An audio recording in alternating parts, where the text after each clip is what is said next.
जय श्रीमन नारायण।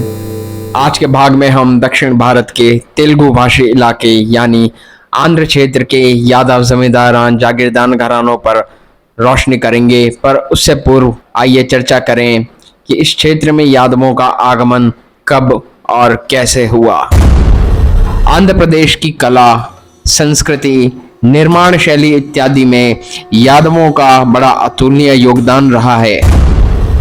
दक्षिण के प्रमाणित ऐतिहासिक स्रोत, संगम साहित्य एवं अन्य स्रोतों के मुताबिक महाभारत युद्ध के उपरांत तकरीबन 18 शाखाओं के यादव महर्षि अगस्त्य के संग दक्षिण की ओर कूच करते हैं। उसी दौरान कुछ शाखाएं आंध्र क्षेत्र में भी आ बसी। अमूमन यहाँ की यादव वैष्णव संप्रदाय के अनुयायी माने जाते हैं। वेंकटेश्वर तिरुपति भगवान श्री महाविष्णु इनके आराध्य इष्ट देव माने जाते हैं। वहीं भगवती गंगम्मा इनकी कुल देवी हैं।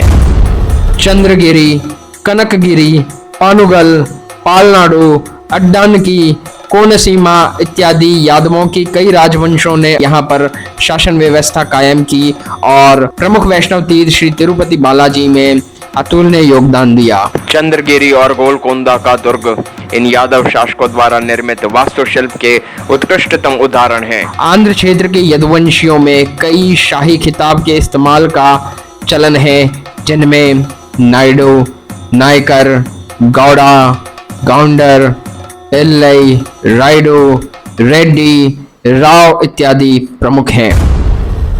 इसके अतिरिक्त यहाँ का यदुवंशी समाज कई उपनाम का प्रयोग करता है, जैसे वल्लवारू, चोलवारू, पालवारू, सीलवारू, इम्मड़ी, सामपेटावारू, कुनालपुली राया, पेड्डापोथु, सेलागोला इत्यादि। यादवों को तेलुगु भाषी इलाकों में गोला कहकर संबोधित किया जाता है, जो मूलतः भोपाल शब्द का अपभ्रंश है। कई शाखाओं, प्रवर, गोत्र, उपगोत्र में विभक्त यहाँ के यादव समाज में आज भी वैदिक पद्धति का अनुसरण किया जाता है। प्रमुख गोत्र अत्रि, कौंडन्य, भारद्वाज, धनंजय, चामुंडेश्वरी, कश्यप, विश्वामित्र, नंदगोपाल, विष्णु, श्री राम गोत्र, बल्लाल, अच्युत, रामानुज इत्यादि यहाँ की यादवों के कुछ प्रमुख ऋषि गोत्र हैं। मान्यता है कि विजयनगर के यादव सम्राट भी मूलतः इन्हीं तेलुगु भाषी यादवों से संबंधित थे।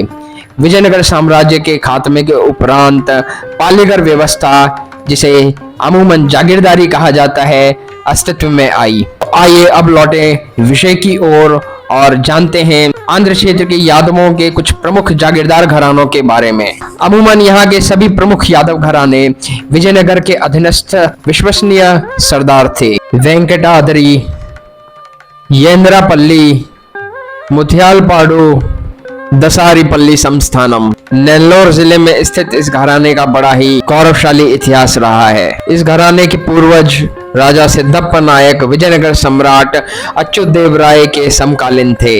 विजयनगर नरेश ने राजा सिद्धप्पा नायक को अहोबिलम मठ की सुरक्षा के लिए प्रमुख नियुक्त किया था।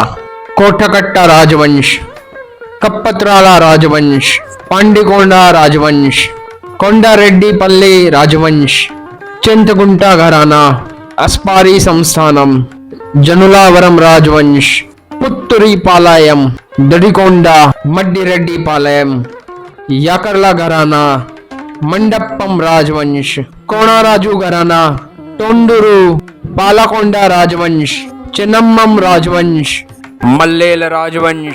कडप्पा जिले में स्थित अच्युत गोत्रीय यदुवंशी राजाओं से संबंधित इस घराने को दक्षिणी आंध्र प्रदेश के सबसे बड़े राजवंशों में गिना जाता है। इस घराने के प्रतापी पूर्वज विजयनगर सम्राट देवराय द्वितीय के अधीनस्थ विश्वास पात्र सरदार रहे।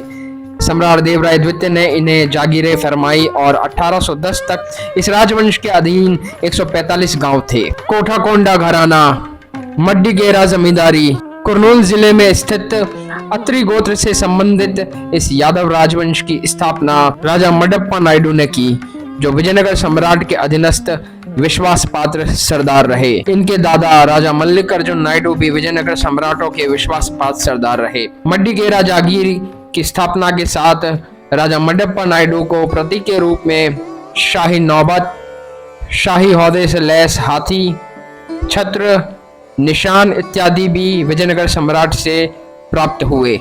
देवानाकोंडा जमींदारी इत्यादि।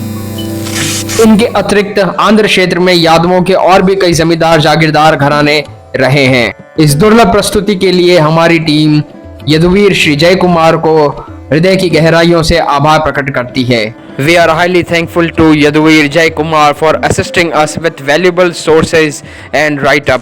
जय श्रीमन नारायण। श्रीमते रामानुजाय नमः।